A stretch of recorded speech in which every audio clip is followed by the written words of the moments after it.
Hey guys, welcome Chris on board. Hello everybody. Yep. So Happy New Year. Happy New Year. Oh, yes, Happy New Year. So I've just picked Chris up from his regular aircon. Yep. Guy who I said what you call it? Earlier I picked up his E30 from there. Yes, thank you very much for that. Yes. Aircon picked up my E30 for me when I was away. Yeah. And it was the same aircon shop. This guy has been doing my aircons for the longest time. Yeah, I plan to send my Waja over there soon. Yeah. And so what are we in, Con? this is speaking of aircon, this is a very interesting car to be in because we are in the new Proton Saga. Yep. This is the one that they updated last year, where they swapped out the Punch CVT with a 4-speed automatic transmission, and they have also reconfigured the center stack a bit, where we now have a freestanding touchscreen.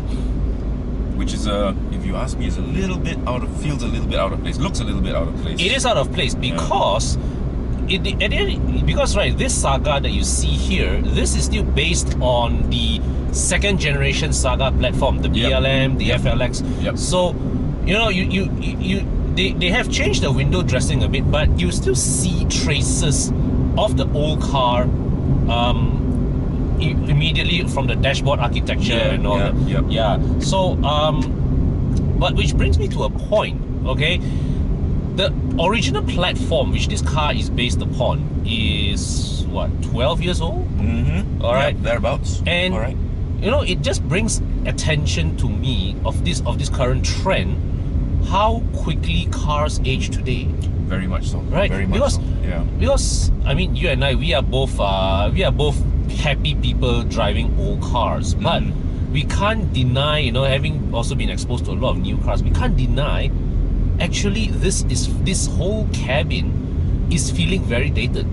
Yes. Yes, it is feeling very dated. Well, it doesn't help that they're still using these antiquated dials and stuff like that. Yes. So it's not like. Well, you got to remember though, this is an entry-level car. I mean, it's an entry-level spec car. Yes. Even though it's the highest spec that you can get for the Saga, it's still an entry-level car. Oh, but make no mistake, for me, I think Proton has done a fantastic job updating as much as they can with this old platform. Yes. But it also shows just there is only so much you can go, you know, when the platform is aging. That's true.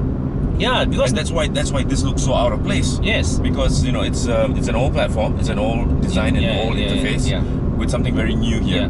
So and I don't like the way it's very, very close to the it's very close to this. Yes. And you know, last time when we tested the pre-facelift, the pre-facelift Saga third gen, right? Yep. I was at the media drive in the plant, and Al Bakri highlighted to me one very interesting fact, which is something I didn't realize before, but it's something that I couldn't get out of my head now.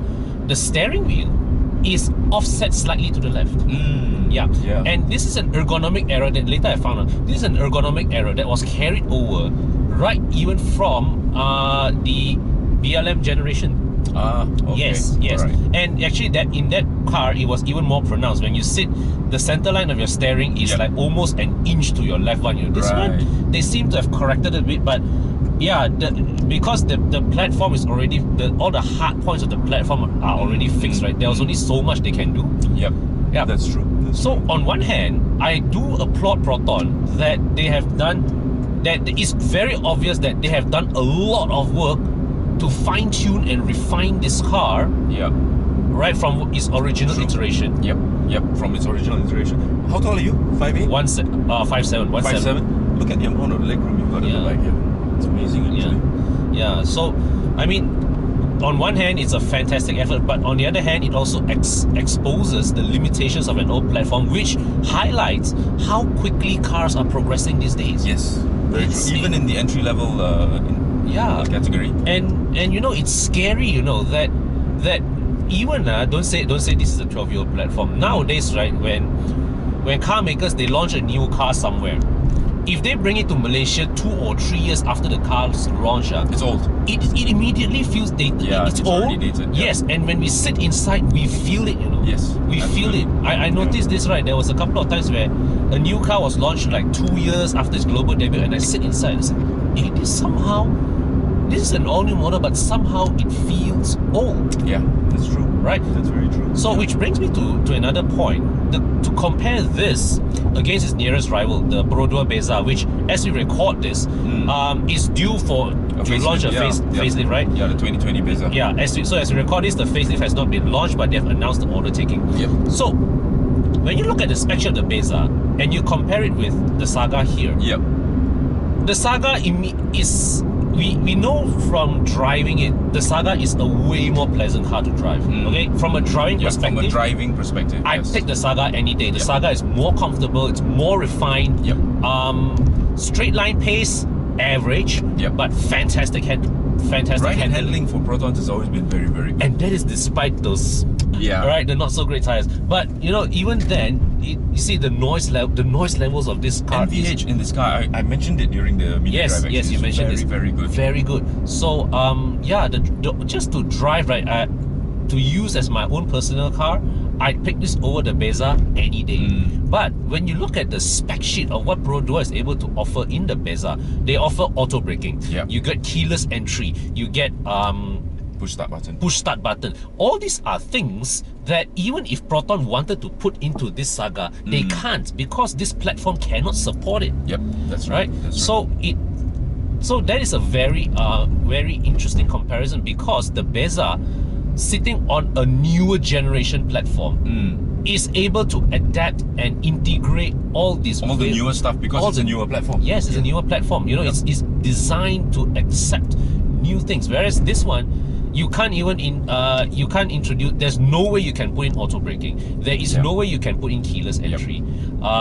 Don't need to talk about even auto start stop or voila. So therein lies the very interesting point, is how ridiculously quick cars are progressing these days. Yes, even in the entry level. In the entry level model. Yep. So, I mean, to drive, the Saga is easily the more pleasant car to drive. Yeah. Right. Yeah. Despite all its technological limitations, but therein also that is the point. The technological limitations of this car is just so evident. True, very true. Yep.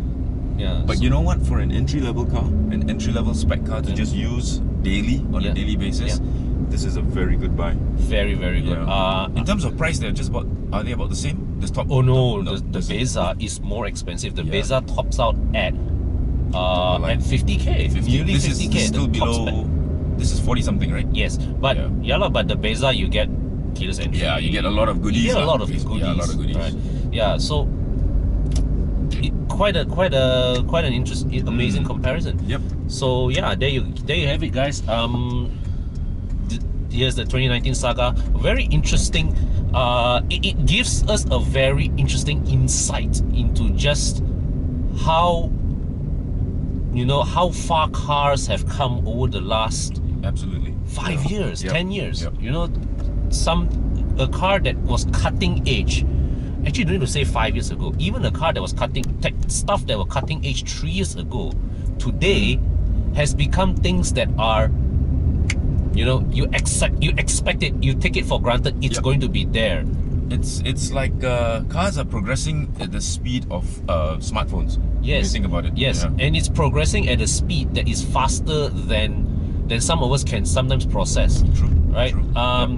I mean, you deal with old. You're very familiar with old cars, right? Yeah. And do you remember how back in the 90s, it is perfectly normal for a new car to carry over the platform of its predecessor.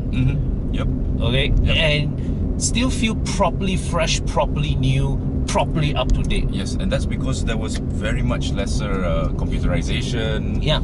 And stuff like that. Those days, I think those days, creating a new car really was just about fine-tuning what you already have. Yeah. Improving the little details. Now it's not like that. Now it's just banging on the toys Yeah, it's what you have. And half the time people will probably not even use a lot of these toys. Exactly. But they'll want it in their car. Exactly. It's just like my S-Max, right? There are a lot of things in that car. There are a lot of features in that car that I don't actually use them at all. Exactly. Yeah. But it's there. It's there. Yeah. It's good. Maybe it's a good to have. It's supposed to work in the background. Yeah, it's not supposed to be that intrusive. Yeah. But to me, those are just more things to go wrong. Exactly. Exactly. Okay, thanks, Chris. See you guys. Okay. Take care. Take care, buddy. Bye-bye.